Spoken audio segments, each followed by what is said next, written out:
One rule I like to put into practice every day in my own efforts to stay spiritually minded is to watch for the good. It seems like that we often get trained to look for the bad. You read the news, there's a lot of bad things going on out there in the world. There's a lot of criticism of what people do, looking at their shortcomings and making a big deal about them. We may be even tempted to look at ourselves and tear our own selves down and look at all the wrong things with ourselves, or looking for the bad all the time. That's not a healthy way to live. The healthy way to live is to look for the good. In truth, we live in God's universe, which is a universe of goodness. And this goodness, though, is discerned through spiritual sense. When we use our spiritual sense, we see this goodness, and it becomes more a part of our experience.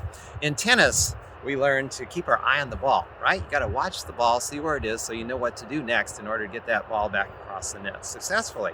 If your mind wanders and starts thinking about other things in other places, your eye goes off the ball, you forget about what you're doing, and you perform poorly on court. Well, the same rule applies to metaphysicians. You got to keep your eye on the ball, which is the goodness of God. God is good. God's creation is good. All of God's children are good. That is the spiritual reality. And that's what you want to stay focused on. When you're working with other people, when you go to work, and whatever you're doing, be consciously looking for the good. See God's man in front of you. See God's woman, God's child. See God's opportunity.